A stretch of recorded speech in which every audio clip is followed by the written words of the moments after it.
అందరికీ నమస్కారం. తెలుసుకుందాం పదండి ఛానల్‌కి స్వాగతం. ఈరోజు మనం భారతదేశాన్ని వదిలి వెళ్ళిపోయిన ఓ రాజకుమారి గురించి తెలుసుకుందాం.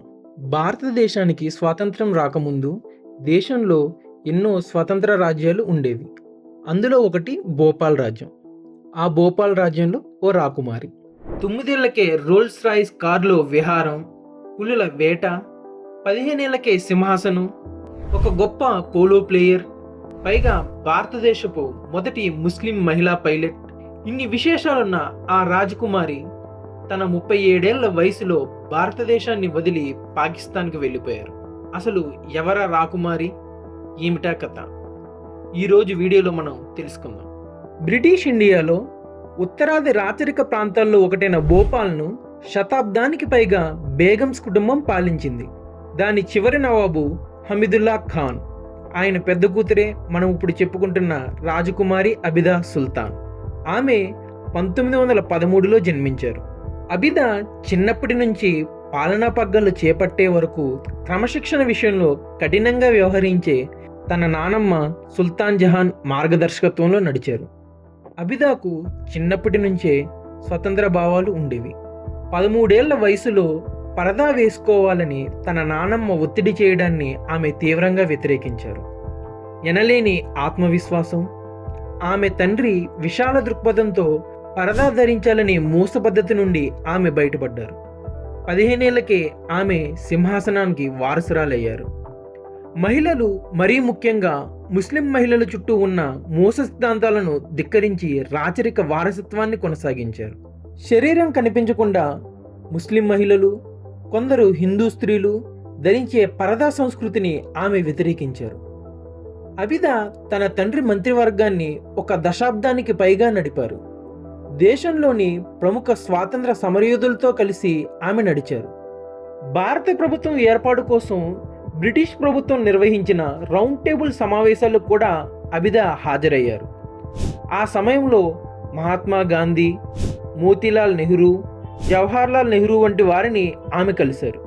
అబిదాకు 12 ఏళ్ల వయసులో తన చిన్ననాటి స్నేహితుడు మరియు కుర్వాయి రాజు అయిన సర్వార్ అలీ ఖాన్తో వివాహమైంది.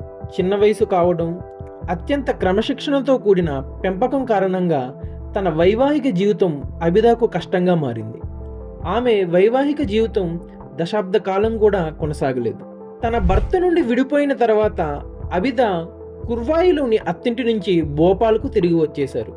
అయితే వారి ఒక్కగానొక్క కొడుకు షహర్యార్ మొహమ్మద్ ఖాన్ ఎవరి దగ్గర ఉండాలనే విషయంపై వివాదం తలెత్తింది. చాలా కాలం పాటు ఈ వివాదం కొనసాగింది. అయితే తన కొడుకును వదులుకోవడానికి ఇష్టపడిన అబిదా ధైర్యంగా తన భర్తే వెనకడుగు వేసేలా చేశారు. 1935వ సంవత్సరంలో ఒకరోజు రాత్రి అబిదా స్వయంగా కారు నడుపుకుంటూ నేరుగా కుర్వాయిలోని తన భర్త ఇంటికి వెళ్ళారు. ఆయన పడక గదిలోకి వెళ్ళి రివాల్వర్ను ఆయన ఒళ్ళోకి విసిరేసి ఇలా అన్నారు, "నన్ను కాల్చి చంపేయండి, లేదంటే నేను మిమ్మల్ని చంపేస్తాను." ఆ తర్వాత ఆ దంపతులు బాహాబాహి తలపడ్డారు. అందులో అబిదా గెలవడంతో కుమారుడు ఎవరి దగ్గర ఉండాలనే వివాదం ముగిసింది.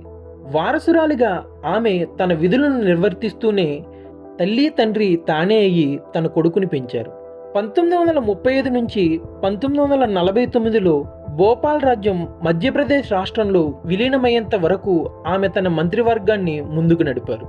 హిందూ ముస్లింల మధ్య సంబంధాలు దెబ్బతినడం, 1947లో దేశ విభజన జరిగిన అనంతరం చెలరేగిన హింసను ప్రత్యక్షంగా చూశారు. భోపాల్లో తాను ఎదుర్కొన్న హింస గురించి అబిదా తన పుస్తకంలో ఈ విధంగా రాశారు. తరతరాలుగా భోపాల్లో శాంతియుతంగా జీవిస్తున్న తన కుటుంబాన్ని పరాయివారిగా చూడడం మొదలైందని ఆమె పేర్కొన్నారు. ముస్లిం శరణార్థులతో కూడిన రైలు భోపాల్కు వస్తుందని భారత ప్రభుత్వం నుంచి సమాచారం రావడంతో అక్కడి పరిస్థితులను పర్యవేక్షించేందుకు ఒకరోజు తాను రైల్వే స్టేషన్కు వెళ్ళానని, ఆ కంపార్ట్మెంట్లను తెరిచి చూస్తే అందరూ చనిపోయి ఉన్నారని ఆమె చెప్పారు. ఆ హింస, విశ్వాసం సన్నగిల్లడం ఆమెను 1950లో పాకిస్తాన్కు వెళ్ళిపోయేలా చేశాయి. ఆమె తన కొడుకు కోసం, అతని భవిష్యత్ కోసం పాకిస్తాన్కు వెళ్ళిపోయారు. రాజకీయాల్లో చురుగ్గా ఉంటూ పాకిస్తాన్లో ప్రజాస్వామ్యం, మహిళల హక్కు కోసం ఆమె పోరాడారు. 2002వ సంవత్సరంలో కరాచీలో అబిదా సుల్తాన్ మరణించారు. అబిదా పాకిస్తాన్ వెళ్ళిపోయిన తర్వాత ఆమె సోదరిని భారత ప్రభుత్వం రాజవంశ వారసురాలిగా ప్రకటించింది. అయితే ఇప్పటికీ భోపాల్లో అబిదా పేరు వినిపిస్తూ ఉంటుంది. భోపాల్ ప్రజలు ఆమెను బియా హుజూర్ అని పిలుచుకుంటూ ఉంటారు. ఇది భారతదేశం వదిలి వెళ్ళిపోయిన భోపాల్ రాజకుమారి అబిదా సుల్తాన్ యొక్క సంక్షిప్త చరిత్ర. ఈ వీడియో మీకు నచ్చిందని నేను అనుకుంటున్నాను. ఈ వీడియో కనుక మీకు నచ్చితే లైక్ చేసి షేర్ చేయండి. తప్పకుండా సబ్స్క్రైబ్ చేయండి. మీ విలువైన సూచనలను కామెంట్ రూపంలో తెలియజేయండి.